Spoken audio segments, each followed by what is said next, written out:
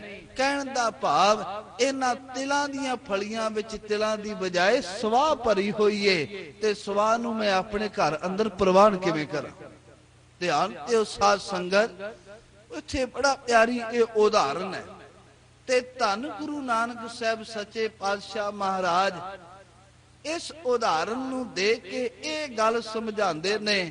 ਕਹਿ ਲੱਗੇ ਰੱਬ ਨੇ ਵੀ ਮਨੁੱਖਾ ਜਨਮ ਦੀ ਜੀਵਨ ਦੀ ਖੇਤੀ ਬੀਜੀ ਹੈ, ਅਨੇਕਾਂ ਤਰ੍ਹਾਂ ਦੇ ਜੀਵ ਰੱਬ ਨੇ ਪੈਦਾ ਕੀਤੇ ਨੇ, ਪਰ ਕਹਿ ਲੱਗੇ ਭਲਿਓ ਇੱਕ ਗੱਲ ਧਿਆਨ ਦੇਣਾ, ਜਦੋਂ ਆਪਣੇ ਘਰ ਸੰਭਾਲਣ ਦੀ ਗੱਲ ਆਵੇਗੀ ਨਾ, ਉੱਥੇ ਉਹਨਾਂ ਨੂੰ ਖਜ਼ਾਨੇ ਵਿੱਚ ਮਾਲਕ ਪਾਏਗਾ ਜਿਨ੍ਹਾਂ ਦੇ ਹਿਰਦੇ ਦੇ ਅੰਦਰ ਰੱਬ ਦੇ ਨਾਮ ਦਾ ਤਿਲ ਹੋਵੇਗਾ। ਸਾਧ ਸੰਗਤ, ਭਾਵੇਂ ਬਜਾਈ ਉਹਨੇ ਸਾਰਿਆਂ ਦੀ ਕੀਤੇ, ਪੈਦਾ ਉਹਨੇ ਸਭ ਨੂੰ ਕੀਤਾ, ਪਰਵਰਿਸ਼ ਵੀ ਉਹ ਸਾਰਿਆਂ ਦੀ ਕਰਦਾ ਪਿਆ, ਔਰ ਕਿਸੇ ਨਾਲ ਭੇਦ ਭਾਵ ਵੀ ਗੁਰੂ ਕੇ ਸਵਾਰ ਬਿਲਕੁਲ ਨਹੀਂ ਰੱਖਦਾ। ਉੱਥੇ ਬਚਨ ਕੀਤਾ ਹੈ ਸਤਿਗੁਰੂ ਜੀ ਨੇ, ਕਹਿ ਲਗੇ ਨਾਨਕ ਗੁਰੂ ਨਾ ਚੇਤਨੀ, ਮਨ ਆਪਣੇ ਸੁਚੇਤ, ਛੁੱਟੈ ਤਿਲ ਬਵਾੜ ਜਿਉ ਸੁਣਿਐ ਅੰਦਰ ਖੇਤ। ਕਹਿ ਲਗੇ ਜਿਹੜੇ ਗੁਰੂ ਨੂੰ ਨਹੀਂ ਚੇਤੇ ਕਰਦੇ, ਆਪਣੇ ਮਨ ਅੰਦਰ ਸੁਚੇਤ ਰਹਿੰਦੇ ਨੇ, ਕਹਿਣ ਦਾ ਭਾਵ ਗੁਰੂ ਦੇ ਬਖਸ਼ੇ ਨਾਮ ਨੂੰ ਨਹੀਂ ਜਪਦੇ। ਨਾਨਕ ਗੁਰੂ ਨਾ ਚੇਤਨੀ, ਮਨ ਆਪਣੇ ਸੁਚੇਤ, ਕਹਿੰਦੇ ਛੁੱਟੈ ਤਿਲ ਬਵਾੜ ਜਿਉ ਖੇਤੈ, ਸੁਣਿਐ ਅੰਦਰ ਖੇਤ। ਫਿਰ ਕਹਿੰਦੇ ਖੇਤੈ ਅੰਦਰ ਛੁੱਟਿਆ, ਕਹੋ ਨਾਨਕ ਸੋ ਨਾ। ਤੇ ਗੁਰੂ ਨਾਨਕ ਸਾਹਿਬ ਸੱਚੇ ਪਾਤਸ਼ਾਹ ਜੀ ਕਹਿੰਦੇ ਫਲਿਆ ਫੁਲਿਆ ਬਪੜੇ ਪੀ ਤਨ ਵਿੱਚ ਸੁਵਾ। ਕਹਿ ਲਗੇ ਉਹਨਾਂ ਦੀ ਭਲਾ ਕੀਮਤ ਕੀ ਬਣੇ। ਤੇ ਅੱਜ ਭਗਤ ਕਬੀਰ ਸਾਹਿਬ ਨੇ ਜਿਹੜਾ ਸ਼ਲੋਕ ਵਿੱਚ ਇਹ ਬਚਨ ਆਖਿਆ, ਕਹਿ ਲੱਗੇ ਕੰਨਾਂ ਤੇ ਸੋਨਾ ਤੇ ਬੜਾ ਕੀਮਤੀ ਪਾ ਲਿਆ, ਕੁੰਡਲ ਬਣਾ ਕੇ ਪਾ ਲਏ, ਉਹਨਾਂ ਸੁੰਨੇ ਸੋਨੇ ਦੇ ਕੁੰਡਲਾਂ ਤੇ ਲਾਲ ਵੀ ਜੜੇ ਗਏ। ਤੇ ਭਗਤ ਕਬੀਰ ਸਾਹਿਬ ਕਹਿੰਦੇ ਭਲਿਆ ਇਹ ਤੇ ਪਾ ਕੇ ਤੂੰ ਸੋਚਦਾ ਹੋਵੇਂਗਾ ਮੈਂ ਸੁੰਦਰ ਬਣ ਗਿਆ ਜਾਂ ਮੇਰੇ ਅੰਦਰ ਸੁੰਦਰਤਾ ਆ ਗਈ। ਕਹਿ ਲਗੇ ਨਹੀਂ ਸਜਣਾ, ਇੱਕ ਗੱਲ ਖਿਆਲ ਕਰੀ, ਇਹ ਤਾਂ ਰੱਬ ਦੇ ਘਰ ਅੰਦਰ ਇਸ ਤਰ੍ਹਾਂ ਨਜ਼ਰ ਆਉਂਦੇ ਨੇ ਜਿਵੇਂ ਅੱਤ ਦੇ ਸੜੇ ਹੋਏ ਨੇ, ਇਹਨਾਂ ਦੀ ਕੋਈ ਕੀਮਤ ਨਹੀਂ। ਸਾਧ ਸੰਗਤ, ਸਤਿਗੁਰੂ ਪਾਤਸ਼ਾਹ ਮਹਾਰਾਜ ਜੀ ਨੇ ਮਨੁੱਖਾ ਜੀਵਨ ਨੂੰ ਗੁਰੂ ਸਵਾਰਿਓ ਬੜਾ ਨੇੜੇ ਹੋ ਕੇ ਵੇਖਿਆ। ਨੇੜੇ ਹੋ ਕੇ ਵੇਖ ਕੇ ਗਰੀਬ ਨਵਾਜ ਪਾਤਸ਼ਾਹ ਮਹਾਰਾਜ ਜੀ ਨੇ ਇਹਦੀ ਸਫਲਤਾ ਵਾਸਤੇ, ਇਹਦੀ ਪਵਿੱਤਰਤਾ ਵਾਸਤੇ ਇੱਕੋ ਹੀ ਗੱਲ ਆਖੀ। ਉਦਾਹਰਨਾਂ ਸਤਿਗੁਰਾਂ ਨੇ ਭਾਵੇਂ ਵੱਖ-ਵੱਖ ਦਿੱਤੀਆਂ ਨੇ, ਕਿਉਂਕਿ ਗੁਰੂ ਸਵਾਰਿਓ ਮਨੁੱਖ ਨੂੰ ਸਮਝਾਉਣ ਵਾਸਤੇ ਅਨੇਕਾਂ ਤਰ੍ਹਾਂ ਦੇ ਸਤਿਗੁਰੂ ਪਾਤਸ਼ਾਹ ਉਦਾਹਰਨਾਂ ਦੇ ਕੇ ਕਿਰਪਾ ਕਰਦੇ ਨੇ। ਤੇ ਉਹਨਾਂ ਦੀ ਪ੍ਰਯੋਜਨ ਸਤਿਗੁਰਾਂ ਦਾ ਇਹੀ ਹੈ ਵੀ ਕਿਸੇ ਢੰਗ ਨਾਲ ਬੰਦੇ ਨੂੰ ਇਸ ਗੱਲ ਦੀ ਸਮਝ ਆ ਜਾਏ ਵੀ ਜੋ ਮਰਜ਼ੀ ਮੈਂ ਬਾਹਰੋਂ ਕਰ ਲਵਾਂ, ਪਰ ਜੇ ਹਿਰਦੇ ਨੂੰ ਰੱਬ ਦੀ ਯਾਦ ਦੇ ਭਾਗ ਨਹੀਂ ਨਾ ਲੱਗੇ, ਫਿਰ ਮੇਰਾ ਬਾਹਰੋਂ ਕੀਤਾ ਹੋਇਆ, ਬਾਹਰੋਂ ਸੋਹਣੇ ਪੋਸ਼ਾਕਾਂ ਪਾਈਆਂ ਹੋਈਆਂ, ਬਾਹਰੋਂ ਕਹਿੰਦੇ ਨੇ ਕੀਤੀ ਹੋਈ ਸਜਾਵਟ ਮੇਰੀ ਕੋਈ ਬਹੁਤਾ ਅਰਥ ਨਹੀਂ ਰੱਖਦੀ। ਸਤਿਗੁਰੂ ਪਾਤਸ਼ਾਹ ਜੀ ਨੇ ਕਹਿ ਲਗੇ ਉਹ ਕੰਨ ਸੜੇ ਹੋਏ ਨੇ। ਦੇਖੋ ਆਪਾਂ ਸਤਿਗੁਰਾਂ ਦੀ ਪਵਿੱਤਰ ਬਾਣੀ ਪੜ੍ਹਦੇ, ਉੱਥੇ ਸਾਹਿਬ ਨੇ ਇਹ ਕਿਰਪਾ ਕੀਤੀ ਹੈ। ਕਹਿ ਲਗੇ ਬੰਦੇ ਦੇ ਨੇਤਰ ਦਰਸ਼ਨਾਂ ਨਾਲ ਸਫਲ ਹੁੰਦੇ ਨੇ। ਗੁਰਸਿੱਖ ਦੇ ਦਰਸ਼ਨ, ਗੁਰੂ ਕੇ ਦਰਸ਼ਨ, ਗੁਰੂ ਕੀ ਬਾਣੀ ਦੇ ਦਰਸ਼ਨ, ਸਾਧ ਸੰਗਤ ਦੇ ਦਰਸ਼ਨ, ਇਹ ਨੇਤਰਾਂ ਦੀ ਸਫਲਤਾ ਦੀ ਇੱਕ ਸਭ ਤੋਂ ਵੱਡੀ ਦਵਾਈ ਹੈ। ਕੰਨ ਉਦੋਂ ਸਫਲ ਹੁੰਦੇ ਨੇ ਜਾਂ ਉਦੋਂ ਗੁਰੂ ਕੇ ਸਵਾਰਿਓ ਮੁਬਾਰਕ ਨੇ ਜਦੋਂ ਕੰਨ ਗੁਰੂ ਸਵਾਰਿਓ ਅੰਮ੍ਰਿਤ ਬਾਣੀ ਨੂੰ ਸੁਣਦੇ ਨੇ, ਅੰਮ੍ਰਿਤ ਨਾਮ ਨੂੰ ਸੁਣਦੇ ਨੇ। ਤੇ ਅੰਮ੍ਰਿਤ ਬਾਣੀ ਅੰਮ੍ਰਿਤ ਨਾਮ ਦੀ ਗੂੰਜ ਜਦੋਂ ਇਹਨਾਂ ਕੰਨਾਂ ਵਿੱਚ ਪੈਂਦੀ ਏ, ਕਹਿਣ ਲੱਗੇ ਉਦੋਂ ਇਹ ਕੰਨ ਅੱਤ ਦੇ ਮੁਬਾਰਕ। ਆਨੰਦ ਸਾਹਿਬ ਵਿੱਚ ਆਪ ਜੀ ਪੜ੍ਹਦੇ ਹੋ ਨਾ, ਸਤਿਗੁਰਾਂ ਨੇ ਐਸੀ ਕਿਰਪਾ ਕੀਤੀ, ਵਾਰ-ਵਾਰ ਇਹੀ ਕਹਿੰਦੇ, ਕਹਿਣ ਲੱਗੇ ਐ ਮੇਰੇ ਸਰਵਣੋ, ਤੁਹਾਨੂੰ ਰੱਬ ਨੇ ਸੁਣਨ ਲਈ ਭੇਜਿਆ ਤੇ ਨਿੰਦਿਆ ਚੁਗਲੀ ਨਹੀਂ। ਤੁਹਾਨੂੰ ਰੱਬ ਨੇ ਸੁਣਨ ਲਈ ਭੇਜਿਆ, ਨਾਮ ਸੁਣਨ ਲਈ ਭੇਜਿਆ, ਬਾਣੀ ਸੁਣਨ ਲਈ ਭੇਜਿਆ। ਤੇ ਤੁਹਾਡੀ ਸਫਲਤਾ ਦਾ ਰਾਜ ਕੇਵਲ ਤੇ ਕੇਵਲ ਇਹ ਹੈ, ਉਸ ਤੋਂ ਬਿਨਾ ਜੋ ਮਰਜ਼ੀ ਕਰ ਲਿਆ ਜਾਵੇ ਉਹਦੇ ਨਾਲ ਤੁਹਾਡੀ ਸਫਲਤਾ ਕਦੇ ਨਹੀਂ। ਆਪਾਂ ਇਹ ਪੌੜੀ ਅਕਸਰ ਪੜ੍ਹਦੇ ਹਾਂ, ਇਹ ਸਰਵਣੋ ਮੇਰਿਓ ਸਾਚੈ ਸੁਣਨਾ ਨੂੰ ਪਠਾਏ, ਸਾਚੈ ਸੁਣਨਾ ਨੂੰ ਪਠਾਏ, ਸਰੀਰ ਲਾਏ ਸੁਣੋ ਸਤ ਬਾਣੀ। ਕਹਿ ਲਗੇ ਜਿਤ ਸੁਣੀ ਮਨ ਤਨ ਹਰਿਆ ਹੋਵਾ, ਰਸਨਾ ਰਸ ਸਮਾਣੀ, ਸੱਚ ਅਲਖ ਵਡਾਨੀ, ਤਾਂ ਕਿ ਗਤ ਕਹੀ ਨਾ ਜਾਏ। ਕਹਿ ਲਗੇ ਕਹਿ ਨਾਨਕ ਅੰਮ੍ਰਿਤ ਨਾਮ ਸੁਣੋ, ਪਵਿੱਤਰ ਹੋਵੋ ਸਾਚੈ ਸੁਣਨੇ ਨੂੰ ਪਠਾਏ। ਕਹਿ ਲਗੇ ਇਹ ਤੁਹਾਡੀ ਪਵਿੱਤਰਤਾ ਦਾ ਸਭ ਤੋਂ ਵੱਡਾ ਰਾਜ। ਇਸ ਤੋਂ ਬਿਨਾ ਕਹਿੰਦੇ ਜੋ ਮਰਜੀ ਤੁਸੀਂ ਆਪਣੇ ਉੱਪਰ ਪਾ ਲਵੋ, ਲਟਕਾ ਲਵੋ ਜਾਂ ਸੁਣ ਲਵੋ, ਉਸ ਨਾਲ ਤੁਹਾਡੀ ਕੀਮਤ ਬਿਲਕੁਲ ਨਹੀਂ ਬਣਦੀ। ਜਿਹੜੀ ਕੀਮਤ ਹੈ ਸਾਧ ਸੰਗਤ ਉਹ ਇਸ ਕਰਕੇ, ਇੱਥੇ ਤਾਂ ਭਗਤ ਕਬੀਰ ਸਾਹਿਬ ਨੇ ਸ਼ਲੋਕ ਵਿੱਚ ਇਹ ਬਚਨ ਆਖੇ ਨੇ ਨਾ ਬਈ ਜਿਹਨਾਂ ਦੇ ਹਿਰਦੇ ਵਿੱਚ ਨਾਮ ਨਹੀਂ, ਉਹਨਾਂ ਦੇ ਕੰਨ ਵਿੱਚ ਪਾਏ ਹੋਏ ਕੁੰਡਲ ਵੀ ਉਹਨਾਂ ਦੇ ਕੰਨਾਂ ਦੀ ਸ਼ੋਭਾ ਨਹੀਂ ਬਣਾ ਸਕਦੇ, ਸਗੋਂ ਕੰਨ ਸੜੇ ਹੋਏ ਨਜ਼ਰ ਆਉਂਦੇ। ਇੱਕ ਥਾਂ ਤੇ ਤਾਂ ਸਤਿਗੁਰਾਂ ਨੇ ਬਾਣੀ ਵਿੱਚ ਇਸ ਤਰ੍ਹਾਂ ਕਿਹਾ, ਕਹਿ ਲਗੇ ਜਿਹੜੇ ਕੰਨ ਰੱਬ ਦੇ ਨਾਮ ਨੂੰ ਨਹੀਂ ਸੁਣਦੇ ਤੇ ਜਿਨ੍ਹਾਂ ਕੰਨਾਂ ਰਾਹੀਂ ਸੁਣਿਆ ਨਾਮ ਹਿਰਦੇ ਅੰਦਰ ਜਾ ਕੇ ਨਹੀਂ ਵਸਿਆ, ਤੇ ਗੁਰੂ ਗ੍ਰੰਥ ਸਾਹਿਬ ਸੱਚੇ ਪਾਤਸ਼ਾਹ ਜੀ ਕਹਿੰਦੇ ਨੇ, ਕਹਿਣ ਲੱਗੇ ਫਿਰ ਇਹੋ ਜਿਹੇ ਕੰਨਾਂ ਨੂੰ ਬੰਦ ਕਿਉਂ ਨਾ ਕਰ ਦਈਏ, ਇਹ ਬੰਦ ਕਿਉਂ ਨਾ ਹੋ ਜਾਣ। ਕਹਿ ਲਗੇ ਨੈਣ ਨਾ ਦੇਖੈ ਸਾਧ, ਸੇ ਨੈਣ ਬਹਾਲਿਆ, ਕਰਨ ਨਾ ਸੁਣੀ ਨਾਦ, ਕਰਨ ਮੁੰਦ ਘਾਲਿਆ। ਉਹਨਾਂ ਕੰਨਾਂ ਨੂੰ ਬੰਦ ਕਰ ਦਈਏ। ਰਸਨਾ ਜਪੈ ਨਾ ਨਾਮ, ਤਿਲ ਤਿਲ ਕਰ ਕਟੀਐ। ਫਿਰ ਕਹਿੰਦੇ ਹਰ ਹਾਂ ਜਬ ਵਿਸਰੈ ਗੋਬਿੰਦ ਰਾਏ, ਦਿਨੋਂ ਦਿਨ ਕਟੀਐ। ਜਦੋਂ ਮਾਲਕ ਭੁੱਲ ਜਾਏ ਫਿਰ ਕਹਿੰਦੇ ਨੇ ਜੀਵਨ ਦੇ ਅੰਦਰ ਲਾਭ ਕਿਵੇਂ ਆ ਸਕਦਾ, ਜੀਵਨ ਦੇ ਅੰਦਰ ਖੇੜਾ ਕਿਵੇਂ ਆ ਸਕਦਾ ਹੈ, ਜੀਵਨ ਦੇ ਅੰਦਰ ਗੁਰੂ ਕੇ ਸਵਾਰੂ ਚੜ੍ਹਦੀ ਕਲਾ ਕਿਵੇਂ ਆ ਸਕਦੀ। ਇਹ ਸ਼ਲੋਕ ਦੇ ਇਸ ਸ਼ਲੋਕ ਅੰਦਰ ਭਗਤ ਕਬੀਰ ਸਾਹਿਬ ਨੇ ਸਾਧ ਸੰਗਤ ਇਹ ਬਚਨ ਆਖੇ ਨੇ। ਉਸ ਤੋਂ ਬਾਅਦ ਅਗਲਾ ਸ਼ਲੋਕ ਹੈ, ਪੰਜਵੇਂ ਸ਼ਲੋਕ ਵਿੱਚ ਭਗਤ ਜੀ ਕਹਿੰਦੇ ਕਬੀਰ ਐਸਾ ਏਕ ਆਦ। ਕਹਿ ਲਗੇ ਅਈਓ ਜਿਹਾ ਇੱਕ ਅੱਧਾ ਹੀ, ਕੋਈ ਬਹੁਤੇ ਨਹੀਂ। ਇਹਦਾ ਭਾਵ ਇਹ ਹੈ ਕੋਈ ਬਹੁਤੇ ਨਹੀਂ, ਉਹਨਾਂ ਦੀ ਬਹੁਤੀ ਗਿਣਤੀ ਨਹੀਂ। ਕਬੀਰ ਐਸਾ ਏਕ ਆਦ, ਜੋ ਜੀਵ ਤੋਂ ਮ੍ਰਿਤਕ ਹੋਏ। ਜਿਹੜਾ ਜਿਉਂਦਿਆਂ ਮੁਰਦਾ ਹੋ ਜਾਏ, ਕਹਿਣ ਲੱਗੇ ਅਈਓ ਜਿਹਾਂ ਦੀ ਬਹੁਤੀ ਗਿਣਤੀ ਨਹੀਂ, ਬਹੁਤ ਘੱਟ ਨੇ। ਭਲਾ ਇਹਦੇ ਅਰਥ ਕੀ ਨੇ? ਜਿਉਂਦਿਆਂ ਮਰ ਜਾਣਾ, ਜਿਉਂਦਿਆਂ ਖਤਮ ਹੋ ਜਾਣਾ। ਔਰ ਮੈਂ ਬੇਨਤੀ ਕਰਾਂ ਗੁਰੂ ਕੇ ਸਵਾਰਿਓ, ਗੁਰਮਤ ਨੇ ਅਸਲ ਵਿੱਚ ਮੁਰੀਦ ਹੀ ਉਸ ਨੂੰ ਆਖਿਆ ਜਿਹੜਾ ਮੁਰਦਾ ਹੋਵੇ। ਜਿਹੜਾ ਜਿਉਂਦਾ ਹੈ ਭਲਾ ਉਹਨੂੰ ਮੁਰੀਦ ਵੀ ਕਾਹਦੇ ਲਈ ਕਹਿਣ ਦੀ ਲੋੜ ਪਈ?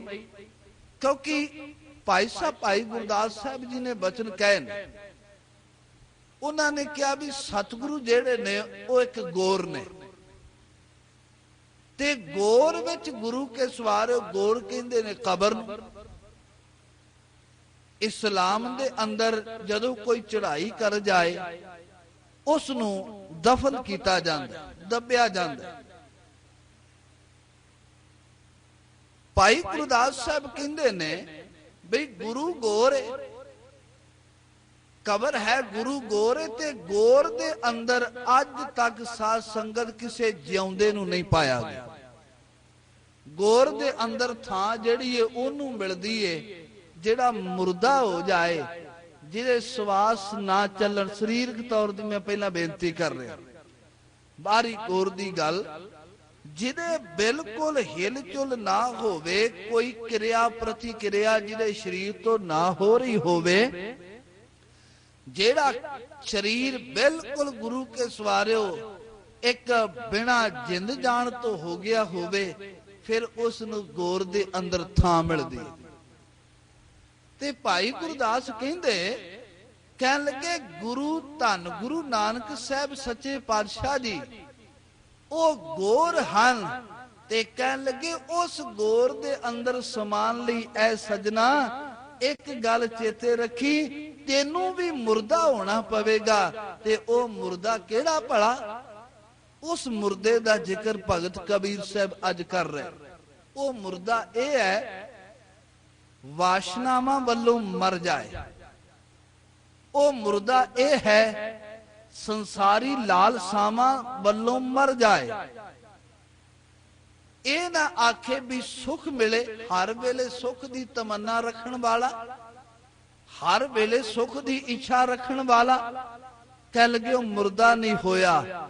ਮੁਰਦਾ ਤਾਂ ਜਿਹੜਾ ਗੁਰੂ ਕੇ ਸਵਾਰੇ ਹੁੰਦਾ, ਉਹ ਕਹਿੰਦਾ ਕੋਈ ਗੱਲ ਨਹੀਂ, ਜੇ ਸੁਖ ਨਹੀਂ ਮਿਲਿਆ ਤੇ ਰੱਬਾ ਕੋਈ ਗੱਲ ਨਹੀਂ ਹੈ, ਜੇ ਦੁੱਖ ਮਿਲ ਗਿਆ ਫਿਰ ਇਹ ਵੀ ਤੇਰੀ ਕਿਰਪਾ ਹੈ, ਨਾਮ ਜਪਾਂਗੇ। ਤੇ ਜੇ ਸੁਖ ਮਿਲਿਆ ਇਹ ਵੀ ਤੇਰੀ ਬੜੀ ਵੱਡੀ ਰਹਿਮਤ। ਦੁੱਖ ਦੇ ਅੰਦਰ ਸ਼ਿਕਾਇਤ ਕੋਈ ਨਹੀਂ ਤੇ ਸੁਖ ਦੇ ਨਾਮ ਮਿਲਣ ਦਾ ਸ਼ਿਕਵਾ ਕੋਈ ਨਹੀਂ। ਇਹ ਮੁਰਦੇ ਦੀ ਨਿਸ਼ਾਨੀ ਹੈ। ਉਹ ਤਾਂ ਗੁਰੂ ਕੇ ਸਵਾਰੋ ਹਮੇਸ਼ਾ ਰੱਬ ਦੇ ਭਾਣੇ ਵਿੱਚ, ਰੱਬ ਦੀ ਰਜ਼ਾ ਵਿੱਚ ਜਿਉਂਦਾ ਹੈ। ਕਹਿਣ ਦਾ ਮਤਲਬ ਹਮੇਸ਼ਾ ਜਿਹੜਾ ਜਿਹਨੇ ਆਪਣਾ ਭਾਵ ਆਪਾ ਮਾਰਿਆ ਹੈ, ਉਹ ਫਿਰ ਹੁਣ ਆਪਣੇ ਕਰਕੇ ਨਹੀਂ, ਜਿਹਦੇ ਲਈ ਮਾਰਿਆ ਹੈ ਉਹਦੀ ਮਰਜ਼ੀ ਮੁਤਾਬਕ ਜਿਉਂਦਾ, ਉਹਦੇ ਹੁਕਮ ਵਿੱਚ ਜਿਉਂਦਾ। ਇਸ ਗੱਲ ਨੂੰ ਸਮਝੋ। ਕਹਿੰਦੇ ਨੇ ਇੱਕ ਸੱਜਣ ਕਿਸੇ ਬਾਦਸ਼ਾਹ ਦਾ ਨੌਕਰ ਆਪਣੇ ਬਾਦਸ਼ਾਹ ਦੇ ਨਾਲ ਕਿਸੇ ਬਾਗ ਦੇ ਅੰਦਰ ਨਿਕਲਿਆ। ਬਾਦਸ਼ਾਹ ਉਸ ਬਾਗ ਦੇ ਅੰਦਰ ਜਦੋਂ ਜਾ ਰਿਹਾ ਹੈ ਤੇ ਉਹਦਾ ਨੌਕਰ ਵੀ ਉਹਦੇ ਨਾਲ। ਅਚਾਨਕ ਬਾਦਸ਼ਾਹ ਦੇ ਤੁਰਦਿਆਂ ਤੁਰਦਿਆਂ ਉਸ ਦੀ ਨਜ਼ਰ ਗੁਰੂ ਕੇ ਸਵਾਰਿਓ ਬਾਗ ਦੇ ਇੱਕ ਰੁੱਖ ਦੇ ਉੱਪਰ ਚਲੀ ਗਈ। ਉਸ ਰੁੱਖ ਦੇ ਉੱਪਰ ਸਬੱਬ ਨਾਲ ਇੱਕੋ ਹੀ ਫਲ ਲੱਗਾ ਹੋਇਆ। ਸਮਝਾਉਣ ਵਾਸਤੇ ਵਿਦਵਾਨ ਪੁਰਸ਼ਾਂ ਨੇ ਐਸੀਆਂ ਗਾਥਾਵਾਂ ਦਾ ਜ਼ਿਕਰ ਕੀਤਾ ਹੈ। ਕਹਿੰਦੇ ਇੱਕੋ ਹੀ ਫਲ ਉਸ ਰੁੱਖ ਦੀ ਟਾਹਣੀ ਦੇ ਉੱਤੇ ਲੱਗਾ ਤੇ ਬਾਦਸ਼ਾਹ ਨੇ ਆਪਣੇ ਨੌਕਰ ਨੂੰ ਸਵਾਲ ਕੀਤਾ। ਕਹਿ ਲੱਗੇ ਐ ਭਾਈ ਇਹ ਫਲ ਮੈਨੂੰ ਪ੍ਰਾਪਤ ਹੋ ਸਕਦਾ ਹੈ? ਨੌਕਰ ਨੇ ਆਖਿਆ ਜਨਾਬ ਤੁਸੀਂ ਹੁਕਮ ਕਰੋ, ਮੈਂ ਇਸ ਫਲ ਨੂੰ ਹੁਣੇ ਤੁਹਾਡੇ ਸਪੁਰਦ ਕਰ ਦੇਣਾ। ਵਿੰਦਿਆਂ ਵਿੰਦਿਆਂ ਮਾਲਕ ਦੀ ਰਾਜੇ ਦੇ ਹੁਕਮ ਦੀ ਤਮੀਲ ਨੂੰ ਨੌਕਰ ਨੇ ਕੀਤਾ। ਉਹ ਫਲ ਗੁਰੂ ਕੇ ਸਵਾਰੇ ਉਹਨੇ ਰੁੱਖ ਤੋਂ ਤੋੜ ਕੇ ਉਸ ਨੂੰ ਚੰਗੀ ਤਰ੍ਹਾਂ ਸਾਫ਼ ਕੀਤਾ ਤੇ ਬਾਦਸ਼ਾਹ ਨੂੰ ਫਾੜੀ ਕੱਟ ਕੇ ਬਾਦਸ਼ਾਹ ਵੱਲ ਜਦੋਂ ਕਰਨ ਲੱਗਾ ਤੇ ਮਨ ਵਿੱਚ ਨੌਕਰ ਦੇ ਮਨ ਨੇ ਆਖਿਆ, ਮਨਾ ਬਾਦਸ਼ਾਹ ਨੂੰ ਖਵਾਉਣ ਤੋਂ ਪਹਿਲਾਂ, ਆਪਣੇ ਮਾਲਕ ਨੂੰ ਇਹ ਫਲ ਖਵਾਉਣ ਤੋਂ ਪਹਿਲਾਂ ਇੱਕ ਵਾਰੀ ਪਹਿਲਾਂ ਆਪ ਚੱਖ ਕੇ ਵੇਖ ਲੈ, ਕਿਧਰੇ ਕੌੜਾ ਤੇ ਨਹੀਂ, ਕੌੜਾ ਤਾਂ ਨਹੀਂ। ਉਸਨੇ ਕਹਿਣ ਲੱਗੇ ਉਹ ਫਲ ਬਾਦਸ਼ਾਹ ਨੂੰ ਪਕੜਾਇਆ ਸਾਰਾ ਤੇ ਕਹਿ ਦਿੱਤਾ, ਐ ਬਾਦਸ਼ਾਹ ਇੱਕ ਫਾੜੀ ਕੱਟ ਕੇ ਪਹਿਲਾਂ ਮੈਨੂੰ ਤੁਸੀਂ ਦਿਓ, ਮੈਂ ਇਹਨੂੰ ਵੇਖਾਂ ਕੀ ਹੋ ਜੇ, ਉਸ ਤੋਂ ਬਾਅਦ ਮੈਨੂੰ ਫਲ ਪਕੜਾ ਦੇਣਾ, ਮੈਂ ਤੁਹਾਨੂੰ ਖਵਾਵਾਂਗਾ। ਬਾਦਸ਼ਾਹ ਨੇ ਪਿਆਰਾ ਸੀ ਨੌਕਰ, ਐਸਾ ਹੀ ਕੀਤਾ। ਫਲ ਆਪਣੇ ਹੱਥ ਵਿੱਚ ਲਿਆ ਇੱਕ ਫਾੜੀ ਨੂੰ ਕਟਿਆ, ਨੌਕਰ ਨੂੰ ਦਿੱਤਾ। ਨੌਕਰ ਨੇ ਉਸ ਇੱਕ ਫਾੜੀ ਨੂੰ ਚੱਖਿਆ, ਗੁਰੂ ਕੇ ਸਵਾਰਿਓ ਖਾ ਗਿਆ। ਨੌਕਰ ਨੇ ਦੂਜੀ ਫਾੜੀ ਮੰਗੇ, ਰਾਜੇ ਨੇ ਦੂਜੀ ਵੀ ਫਾੜੀ ਵੱਢ ਕੇ ਉਸ ਨੂੰ ਦੇ ਦਿੱਤੇ। ਨੌਕਰ ਨੇ ਆਖਿਆ, ਬਾਦਸ਼ਾਹ ਤੀਜੀ ਫਾੜੀ ਵੀ ਮੈਨੂੰ ਦੇ ਦਿਓ। ਉਹਨੇ ਤੀਜੀ ਵੀ ਫਾੜੀ ਦਿੱਤੀ, ਤੀਜੀ ਫਾੜੀ ਵੀ ਨੌਕਰ ਖਾ ਗਿਆ। ਬਾਕੀ ਇੱਕੋ ਫਾੜੀ ਬਾਕੀ ਬਚ ਗਈ। ਤੇ ਜਦੋਂ ਇੱਕੋ ਬਾਕੀ ਬਚੀ, ਜਦੋਂ ਬਾਦਸ਼ਾਹ ਉਸ ਫਾੜੀ ਨੂੰ ਗੁਰੂ ਕੇ ਸਵਾਰਿਓ ਆਪਣੇ ਮੂੰਹ ਵੱਲ ਵਧਾਉਣ ਲੱਗਾ, ਨੌਕਰ ਕਹਿ ਲੱਗਾ, ਨਹੀਂ ਬਾਲਕ ਮੈਨੂੰ ਦੇ ਦਿਓ ਇਹ ਫਾੜੇ। ਬਾਦਸ਼ਾਹ ਨੇ ਧੱਕੇ ਨਾਲ ਆਖਿਆ, ਕਹਿ ਲੱਗੇ, ਭੋਲਿਆ ਸਾਰਾ ਹੀ ਫਲ ਤੂੰ ਖਾ ਚੱਲੇ, ਮੈਨੂੰ ਵੀ ਤਾਂ ਇਹ ਚੱਖ ਕੇ ਵੇਖ ਲੈਣ ਦੇ। ਕਹਿ ਲੱਗੇ, ਨੌਕਰ ਦੇ ਖੁੰਦਿਆਂ ਖੁੰਦਿਆਂ ਰਾਜੇ ਨੇ ਉਸ ਫਾੜੀ ਨੂੰ ਮੂੰਹ ਵੱਲ ਵਧਾਇਆ। ਮੂੰਹ ਲੱਗਾ ਤੇ ਅੱਤ ਦਾ ਉਹ ਫਲ ਕੌੜਾ ਸੀ। ਉਸ ਫਾੜੀ ਨੂੰ ਮਾਲਕ ਨੇ, ਉਸ ਰਾਜੇ ਨੇ ਸੁੱਟ ਦਿੱਤਾ ਤੇ ਕਹਿ ਦਿੱਤਾ, ਓਏ ਸਜਣਾ, ਐਡਾ ਕੌੜਾ ਫਲ ਤੂੰ ਸਾਰੀਆਂ ਫਾੜੀਆਂ ਮੇਰੇ ਹੱਥੋਂ ਲੈ ਲੈ ਕੇ ਖਾਂਦਾ ਰਿਹਾ, ਇੱਕ ਵਾਰੀ ਵੀ ਤੂੰ ਨਹੀਂ ਆਖਿਆ ਵੀ ਇੰਨਾ ਕੌੜਾ, ਤੂੰ ਮੇਰੇ ਹੱਥੋਂ ਲੈ ਕੇ ਸਾਰੇ ਹੀ ਫਲ ਖਾ ਗਿਆ, ਓਏ ਇੰਨਾ ਕੌੜਾ ਫਲ। ਤੇ ਉਸ ਨੌਕਰ ਨੇ ਜਿਹੜਾ ਜਵਾਬ ਦਿੱਤਾ, ਮੈਂ ਸਮਝਦਾ ਉਹ ਮਰੀਦ ਦਾ ਜਵਾਬ ਹੈ, ਉਹ ਮੁਰਦੇ ਦੇ ਲੱਛਣਾਂ ਨੂੰ ਜ਼ਾਹਰ ਕਰਦਾ ਹੈ। ਉਸਨੇ ਇਹ ਗੱਲ ਕਹੀ, ਕਹਿਣ ਲੱਗੇ, ਬਾਦਸ਼ਾਹ ਅਸਲ ਵਿੱਚ ਖਾਂਦਿਆਂ ਖਾਂਦਿਆਂ ਮੈਂ ਫਲ ਵੱਲ ਧਿਆਨ ਨਹੀਂ ਕੀਤਾ, ਖਾਂਦਿਆਂ ਖਾਂਦਿਆਂ ਮੈਂ ਤੁਹਾਡੇ ਹੱਥ ਵੱਲ ਧਿਆਨ ਦਿੱਤਾ। ਕਹਿ ਲੱਗੇ, ਮੇਰੇ ਹੱਥ ਵੱਲ ਕੇ? ਕਹਿ ਲੱਗੇ, ਮਨ ਚ ਸੋਚਿਆ, ਓਏ ਮਨਾ, ਜਿਸ ਹੱਥ ਵਿੱਚੋਂ ਅੱਜ ਤੱਕ ਇੰਨੇ ਮਿੱਠੇ ਪਦਾਰਥ ਮਿਲੇ ਨੇ ਤੇ ਮੈਂ ਖਾਦੇ ਨੇ, ਜੇ ਉਸ ਹੱਥ ਵਿੱਚੋਂ ਅੱਜ 3 ਫਾੜੀਆਂ ਕੌੜੀਆਂ ਮਿਲ ਗਈਆਂ ਨੇ, ਫਿਰ ਸ਼ਿਕਾਇਤ ਕਾਦੀ ਕਰਨੀ, ਕਾਦੇ ਲਈ? ਕਹਿ ਲੱਗੇ, ਸ਼ਿਕਵਾ ਕਰਾਂ। ਬਾਦਸ਼ਾਹ ਬੜਾ ਖੁਸ਼ ਹੋਇਆ ਤੇ ਗੱਲ ਕਹਿ ਦਿੱਤੀ, ਭੋਲਿਆ ਜਿਸ ਨੂੰ ਮੇਰੇ ਹੱਥ ਤੋਂ ਦਿੱਤਾ ਹੋਇਆ ਕੌੜਾ ਪਦਾਰਥ ਵੀ ਕੌੜਾ ਨਜ਼ਰ ਨਹੀਂ ਆਉਂਦਾ, ਕਹਿ ਲੱਗੇ, ਉਸ ਨੂੰ ਅੱਜ ਤੋਂ ਬਾਅਦ ਮੇਰੇ ਤਖਤ ਦਾ ਵਾਰਸ ਬਣ ਜਾਣਾ ਚਾਹੀਦਾ। ਸਾਧ ਸੰਗਤ ਧਿਆਨ ਦੇਣਾ, ਇਸ ਗਾਥਾ ਦੇ ਕਹਿਣ ਦਾ ਭਾਵ ਇਹ ਹੈ, ਮੁਰਦਾ ਜਿਹੜਾ ਹੈ ਉਹਦੇ ਕੋਲ ਹੀਲ ਹੁਜ਼ਤ ਬਿਲਕੁਲ ਨਹੀਂ, ਸਵਾਲ ਜਵਾਬ ਬਿਲਕੁਲ ਨਹੀਂ, ਉਹਦੇ ਕੋਲ ਹੁਕਮ ਨਹੀਂ, ਆਨਾ ਕਾਨੀ ਕਰਨ ਦਾ ਵੇਲਾ ਹੀ ਨਹੀਂ। ਤੇ ਸਤਿਗੁਰੂ ਕਹਿਣ ਲੱਗੇ, ਜਿਹੜਾ ਹੋਵੇ ਚੇਲਾ ਆਨਾ ਕਾਨੀ ਕਰੇ, ਭਲਾ ਚੇਲਾ ਕਾਹਦਾ ਹੋਇਆ, ਚਾਕਰ ਕਾਹਦਾ ਹੋਇਆ? ਆਪਾਂ 2 ਪੌੜੀਆਂ ਪੜ੍ਹਦੇ ਆ ਨਾ ਆਸਾ ਜੀ ਦੀ ਵਾਰ ਦੇ ਅੰਦਰ, ਮੈਂ ਸੰਖੇਪ ਵਿੱਚ ਬੇਨਤੀ ਕਰ ਦੇਣੀ ਹੈ। ਸਾਹਿਬ ਕਹਿੰਦੇ, ਚਾਕਰ ਲੱਗੇ ਚਾਕਰੀ, ਨਾਲੇ ਗਾਰਬਵਾਦ ਮਰਿਆ ਨਾ ਹੋਵੇ, ਹੰਕਾਰ ਕਰਕੇ ਜਿਉਂਦਾ ਹੋਵੇ, ਗੱਲਾਂ ਕਰੇ ਘਰੇਰੀਆਂ ਖਸਮ ਨਾ ਪਾਏ ਸਾਧ। ਕਹਿ ਲੱਗੇ, ਚਾਕਰੀ ਤੇ ਸੇਵਕ ਲੱਗੇ, ਮਾਲਕ ਨੂੰ 1-2 ਬਜਾਏ 2 ਗੱਲਾਂ ਅੱਗੋਂ ਸੁਣਾ ਦੇਵੇ। ਕਹਿ ਲੱਗੇ, ਉਸਨੇ ਕੀ ਚਾਕਰੀ ਕਰਨੀ, ਨਾ ਹੀ ਉਹ ਖਸਮ ਦੀ ਪ੍ਰਸੰਨਤਾ ਹਾਸਲ ਕਰ ਸਕਦਾ, ਉਹ ਖਸਮ ਦੀ ਰਹਿਮਤ ਨਹੀਂ ਲੈ ਸਕਦਾ, ਆਪਣੇ ਮਾਲਕ ਦੀ ਪ੍ਰਸੰਨਤਾ ਬਿਲਕੁਲ ਪ੍ਰਾਪਤ ਨਹੀਂ ਕਰ ਸਕਦਾ। ਤੇ ਪੁੱਛਿਆ, ਚਾਕਰ ਕਿਹੋ ਜਿਹਾ ਹੋਵੇ? ਉੱਥੇ ਫਿਰ ਸਾਹਿਬ ਕਹਿੰਦੇ, ਕਹਿਣ ਲੱਗੇ, ਚਾਕਰ ਲੱਗੇ ਚਾਕਰੀ, ਜੇ ਚੱਲੇ ਖਸਮੈ ਭਾਏ, ਜਿਹੜਾ ਖਸਮ ਦੇ ਪਿਆਰ ਵਿੱਚ ਚੱਲੇ, ਖਸਮ ਦੇ ਹੁਕਮ ਵਿੱਚ ਚੱਲੇ, ਕਹਿ ਲੱਗੇ ਉਹ ਚਾਕਰ ਹੈ। ਭਾਈ ਸਾਹਿਬ ਭਾਈ ਵੀਰ ਸਿੰਘ ਸਾਹਿਬ ਨੇ ਨਾ, ਜਦੋਂ ਉਹਨਾਂ ਨੇ ਗੁਰਮਤ ਨੂੰ ਸਮਝਿਆ, ਗੁਰਮਤ ਨੂੰ ਗਹਿਰਾਈ ਦੇ ਨਾਲ ਵਾਚਿਆ ਤੇ ਆਪਣੇ ਜੀਵਨ ਤੇ ਹੰਢਾਇਆ, ਤੇ ਉਹਨਾਂ ਨੇ ਬੜਾ ਪਿਆਰਾ ਇੱਕ ਬਚਨ ਆਖਿਆ। ਕਹਿ ਲੱਗੇ, ਰੱਬ ਨੇ ਬੜੀ ਕਿਰਪਾ ਕੀਤੀ ਏ, ਮੈਨੂੰ ਵੀ ਉਸ ਗਿਣਤੀ ਵਿੱਚ ਸ਼ਾਮਲ ਕਰ ਲਿਆ ਜਿਹੜੀ ਚਾਕਰਾਂ ਦੀ ਲੈਣ ਹੈ, ਮੈਨੂੰ ਵੀ ਉੱਥੇ ਖੜਾ ਕਰ ਲਿਆ। ਕਹਿ ਲੱਗੇ, ਨਹੀਂ ਤਾਂ ਹੁੰਦਾ ਕੀ ਹੈ, ਦਾਵਾ ਤੇ ਹਰ ਕੋਈ ਕਰਦਾ ਚਾਕਰ ਬਣਨ ਦਾ, ਪਰ ਕਹਿ ਲੱਗੇ, ਉਹਦੀ ਮੱਤ ਹਮੇਸ਼ਾ ਆਪਣੇ ਮਾਲਕ ਦੇ ਕਿੰਤੂ ਪਰੰਤੂ ਕਰਦੀ ਰਹਿੰਦੀ ਹੈ। ਤੇ ਜਿਹੜੀ ਮੱਤ ਕਿਉਂ ਤੇ ਕਿੱਕੂ ਦੇ ਕਹਿੰਦੇ ਨੇ ਗੇੜ ਵਿੱਚ ਪਈ ਹੈ, ਉਹ ਭਲਾ ਮਾਲਕ ਦੀ ਪ੍ਰਸੰਨਤਾ ਕਿਵੇਂ ਲੈ ਸਕਦੀ ਹੈ। ਸਾਧ ਸੰਗਤ ਤੇ ਸਤਿਗੁਰੂ ਪਾਤਸ਼ਾਹ ਮਹਾਰਾਜ ਜੀ ਦਾ ਇਹ ਪਵਿੱਤਰ ਬਚਨ, ਉਹ ਕਹਿ ਲਗੇ ਚਾਕਰ ਲੱਗੈ ਚਾਕਰੀ, ਜੇ ਚੱਲੇ ਖਸਮੈ ਭਾਏ, ਹੁਰਮਤ ਤਿਸ ਨੂੰ ਅਗਲੀ, ਉਹ ਵਜੋਂ ਪੀ ਦੂਣਾ ਖਾਏ। ਫਿਰ ਕਹਿ ਲਗੇ ਖਸਮੇ ਕਰੇ ਬਰਾਬਰੀ, ਫਿਰ ਗੈਰਤ ਅੰਦਰ ਪਾਏ, ਵਜੋਂ ਗਵਾਏ ਅਗਲਾ, ਮੂੰਹੇ ਮੋ ਪਾਣਾ ਖਾਏ।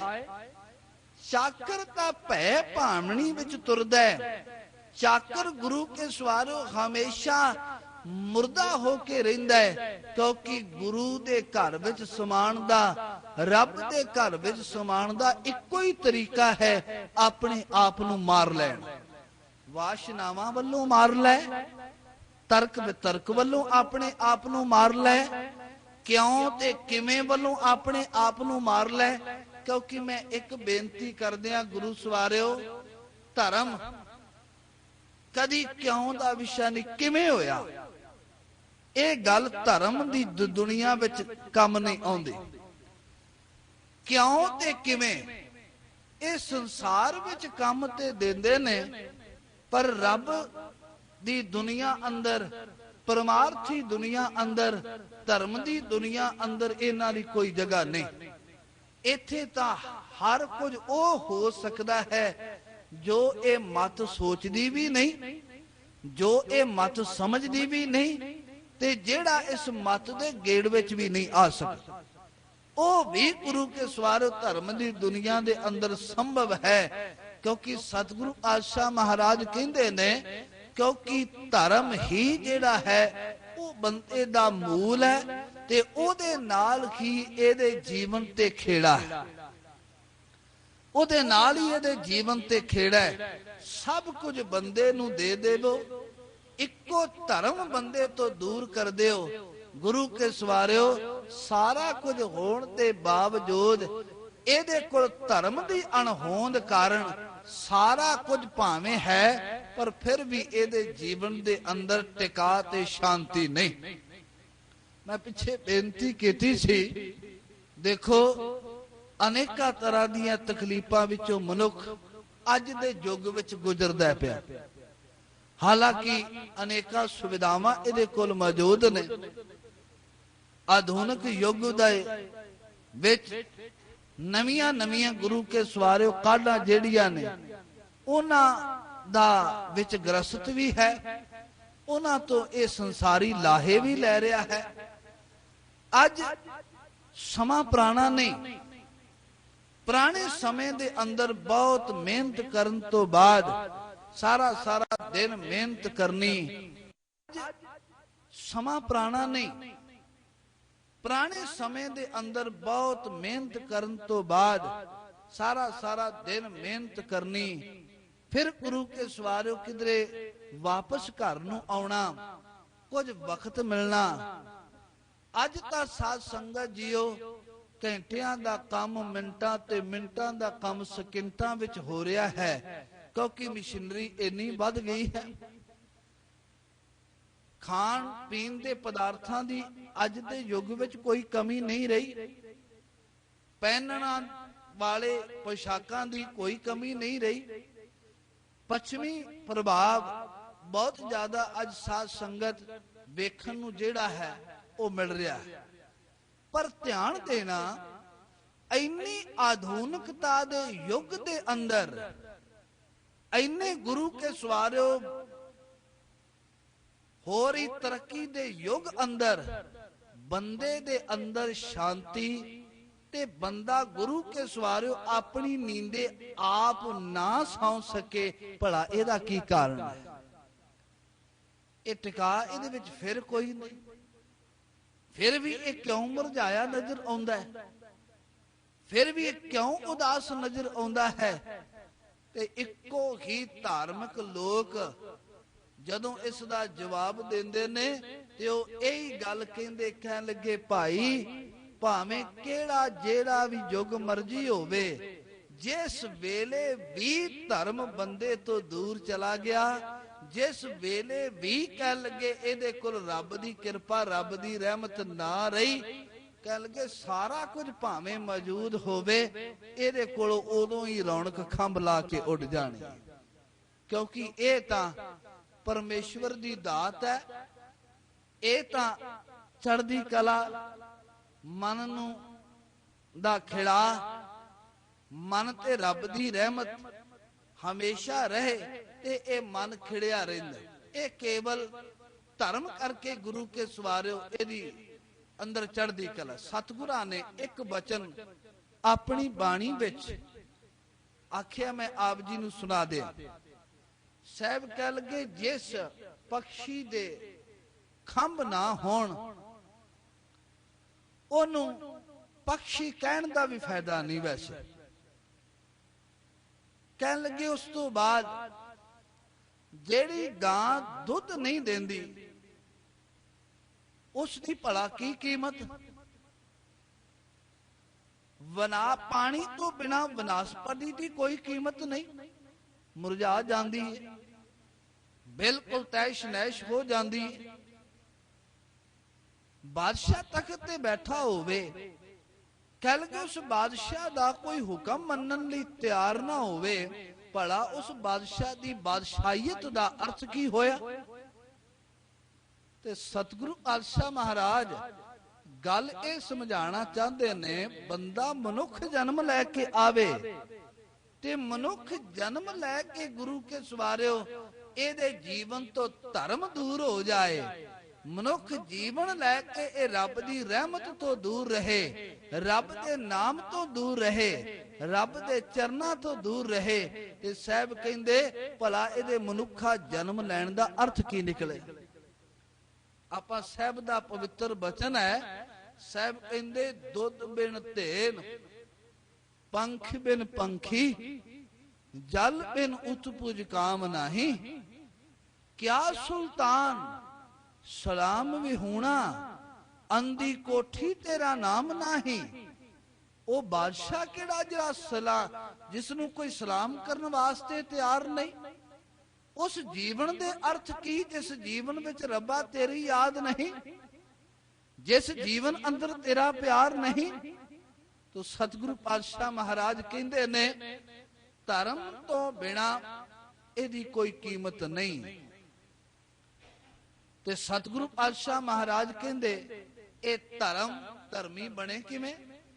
ਉਹਦਾ ਇੱਕੋ ਤਰੀਕਾ ਹੈ ਇਹ ਮੁਰਦਾ ਹੋ ਜਾਏ, ਵਾਸ਼ਨਾਵਾਂ ਵੱਲੋਂ ਮਰੇ। ਵੈਸੇ ਦੋਵੇਂ ਗੱਲਾਂ ਆਪਸ ਵਿੱਚ ਓਤ ਪੋਤ ਨੇ।